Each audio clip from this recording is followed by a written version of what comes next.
సినిమాయ నమః.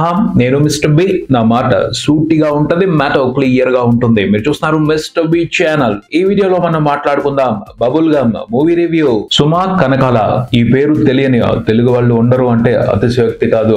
అలాంటి popular personality, ఒక మ్యాజికల్ హోస్ట్. ఆవిడ ఈ బబుల్ గమ్ సినిమాలో కనిపించలేదు. బబుల్ గమ్ మూవీతో ఆవిడికి ఎటువంటి డైరెక్ట్ కనెక్షన్ లేదు. అయినా ఆవిడ పేరు మీదే ఈ సినిమాకి ప్రమోషన్ జరిగింది. సినిమాకి కాస్తో కోస్తో బజ్ క్రియేట్ అయింది అంటే అందులో మేజర్ మైలేజ్ కి కారణం సుమా కొడుకు ఈ సినిమాతో హీరోగా పరిచయం అవుతున్నాడు అన్న మ్యాటర్. ఆవిడ మీద తెలుగు వాళ్ళందరికీ మంచి అభిమానం ఉంది. పోతే వాళ్ళ అబ్బాయికి ఆ అభిమానం ఇన్స్టెంట్ గా ట్రాన్స్ఫర్ అయిపోదు. అతను ఏదైనా ప్రయత్నం చేస్తే సుమా వాళ్ళ అబ్బాయి ప్రయత్నం చేశాడు అన్న బజ్ మాత్రమే వస్తుంది. ఆ బజ్ ని బేస్ చేసుకుని టాలెంట్ తో అతను ప్రూవ్ చేసుకోవాలి తనను తాను. రోషన్ కనకాల ఈ బబుల్ గమ్ మూవీతో తనను తాను ఎంతవరకు ప్రూవ్ చేసుకున్నాడో మాట్లాడుకుందాం మన సమీక్షలో. స్ట్రైట్ గా పాయింట్ కొద్దాం. ఈ సినిమా లవ్ స్టోరీ అనుకోవడం జరిగింది, కానీ కనపడకుండా అర్థం కాకుండా ఫిలాసఫీని రుద్దేశారు. ఆ ఫిలాసఫీ అర్థమయ్యి అర్థం కానట్టుంటది. అదే గమ్మత్తు ఈ సినిమాకు సంబంధించి. శాకాహార మటన్ ఉంటుందా ఎక్కడైనా? శాకాహారం ఏమిటి, ఆ మటన్ ఏమిటి, నీ బొంద ఎక్కడ ఉంటది, ఎలా ఉంటది? ఇన్ కేస్ ఉంది అనుకో, ఎలా ఉంటది ఎవరికి తెలుసు? మాకైతే తెలీదు. నీకు తెలిస్తే చెప్పు అని అడిగారు అనుకోండి, చెప్దాం. మటన్ అంటే ఏంటి? మేకని మాంసం చేస్తే అది మటన్. మనం తింటాం మటన్ని, కానీ మేక దేన్ని తింటది? గడ్డిని తింటది. ఫుడ్ చైన్ ని అబ్జర్వ్ చేస్తే మనం ఇండైరెక్ట్ గా గడ్డిని తింటున్నాం. అంటే మేక గడ్డిని తింటది, మేకని మనం తింటున్నాం. ఎందుకు మేకని ఇబ్బంది పెట్టాలి, దాన్ని ఎందుకు బలి తీసుకోవాలి అని మేకని పక్కన పెట్టి దాన్ని తింటున్నామని ఊహించుకుంటూ డైరెక్ట్ గా గడ్డిని తినేస్తే అదే శాకాహార మటన్. అర్థమైందా? అర్థమయ్యి అర్థం కానట్టుందా? ఎలా ఉన్నా సరే అలాంటి ఆలోచనాత్మక ఫిలాసఫీనే ఈ బబుల్ గమ్ సినిమాలో కూడా ఉంది. ఈ సినిమా కథలో ఓ చిత్రమైన కాన్ఫ్లిక్ట్ ఉంది. అదే హైలైట్ అని చెప్తాను నేనైతే ఈ సినిమాకు సంబంధించి. చాలా సింపుల్ కాన్ఫ్లిక్ట్ లా అనిపిస్తుంది, కానీ దాన్ని ఫిలాసఫీ యాంగిల్ లో చూస్తే ఓ పట్టాన అర్థమయ్యే మ్యాటర్ కాదు అది. అదేమంటే, నన్ను నేను ప్రేమించుకుంటున్నాను. ఎంత ప్రేమించుకుంటున్నాను అంటే నిన్ను ప్రేమించలేనంత. నన్ను ప్రేమించుకోవడం ఆపేసి నిన్ను ప్రేమించలేను, సో విడిపోదాం. ఒక అబ్బాయి ఓ అమ్మాయితో చెప్పాడు. ఆ సంఘర్షణతో ఈ సినిమాలో హీరో సతమతం అయిపోతాడు. అదే బబుల్ గమ్ మూవీ క్లైమాక్స్. నిజంగా చాలా కొత్త కాన్ఫ్లిక్ట్ ఇది. ప్రేమ కథ అన్న తర్వాత ఏదో ఒక సమస్య అవసరం కాదు, వస్తవే. ఇద్దరు అమ్మాయిలు ఒకే అబ్బాయిని ప్రేమిస్తారు. ఎవరిని యాక్సెప్ట్ చేయాలి, ఎవరిని రిజెక్ట్ చేయాలి, అదో సతమతం. అలానే ఇద్దరు అబ్బాయిలు ఒకే అమ్మాయిని ప్రేమిస్తారు. ట్రయాంగిల్ లవ్ స్టోరీ, అదో సంఘర్షణ. అలాంటి పాయింట్స్ మీద బోల్డ్ అని సినిమాలు చూసాం. అలానే పరిస్థితులు ఇప్పుడు మోడర్నైజ్ అయ్యాయి. ఒక అబ్బాయి అమ్మాయిని ప్రేమించాడు, అబ్బాయిని కూడా ప్రేమించాడు. ఎవరితో జీవించాలో సతమతం. ఆ ప్రాబ్లమ్స్ కూడా ఉన్నాయి కొంతమందికి. ఉద్యోగం మీద ప్రేమతో, చేయాల్సిన ప్రొఫెషన్ మీద ప్రేమతో, సాధించాల్సిన లక్ష్యం మీద ప్రేమతో ప్రేమను వదులుకున్న వాళ్ళు ఉన్నారు. కుటుంబం మీద గౌరవంతో ఎమోషనల్ గా లాక్ అయిపోయి ప్రేమని వదులుకున్న వాళ్ళు ఉన్నారు. కులం, మతం, స్థాయి, భేదం ఇవన్నీ కూడా ప్రేమకి కాన్ఫ్లిక్ట్ గా ఉన్నాయి. వాటి మీద బోల్డన్ని కథలు సినిమాలుగా వచ్చాయి, కానీ ఈ సినిమాలో ఉన్న కాన్ఫ్లిక్ట్ మాత్రం డిఫరెంట్ అనే చెప్పాలి. నన్ను నేను ప్రేమించుకుంటున్నాను, నన్ను నేను ప్రేమించుకున్నంత ఎక్కువగా నిన్ను ప్రేమించలేను అని ఓ ప్రేమ కథకి సమస్య రావటం మాత్రం నిజంగా కొత్త వ్యవహారం. బబుల్ గమ్ మూవీలో హీరో హీరోయిన్ ప్రేమకి అసలు సమస్య లేదు. కులం సమస్య లేదు, డబ్బు సమస్య లేదు, మతం సమస్య లేదు, పేరెంట్స్ సమస్య లేదు. Everything is clear. ఆ ప్రేమ కథకి వాళ్లే శత్రువులు.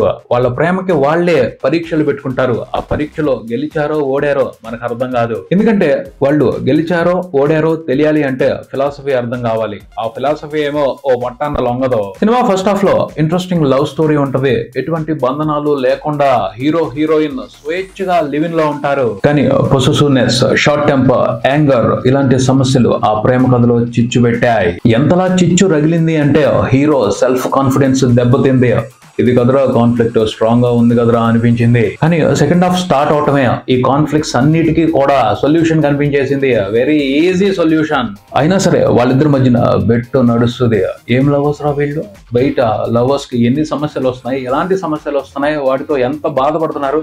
అన్ని హ్యాపీగా ఉంటే వీళ్ళేంట్రా ఇలా చేస్తున్నారు, పేరెంట్స్ ఇబ్బంది లేదు, వాళ్ళు అదుపు చేయరు, అడ్డు చెప్పరు, డబ్బు ఇబ్బంది లేదు, ఇంకే పెద్ద సమస్య లేదు. చిన్న చిన్న విషయాలు అవి, వాటిని సీరియస్ గా తీసుకుంటారా?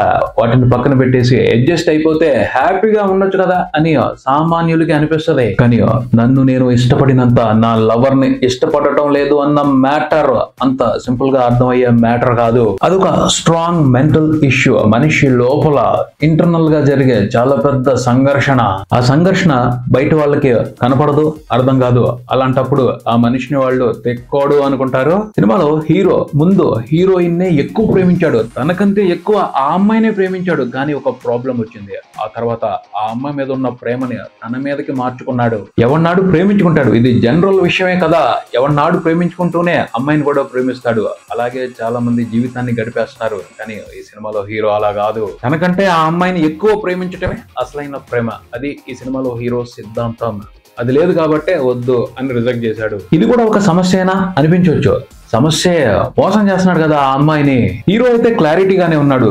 కానీ తనని ఇష్టపడటం ఆపుకోలేక, హీరోయిన్ ని ఇష్టపడలేక హీరో క్షోభ పడతాడు చూడండి. అది వెరైటీ ఈ కథలో. మెచ్యూరిటీ ఉన్న వాళ్ళే అలాంటి సమస్య వాళ్ళ ప్రేమలో వచ్చినప్పుడు ఒకరిని ఒకరు అర్థం చేసుకునే ప్రయత్నం చేస్తారు. అది మిగతా వాళ్ళకి అర్థం అవటం అనేది, ఎంతవరకు అర్థం చేసుకుంటారు అనేది రకరకాల కారణాలను బట్టి ఆధారపడి ఉంటది. ఇప్పటి వరకు నేను పడ్డ శోష మీకు ఎంతవరకు అర్థమైందో నాకు తెలియదు, కానీ సినిమాలో అయితే అది ఇంట్రెస్టింగ్ పాయింటే. పోతే ఆ పాయింట్ ని అర్థం చేసుకోవడానికి మెచ్యూరిటీ, డెప్త్ కావాలి, అండర్స్టాండింగ్ డెప్త్ కావాలి.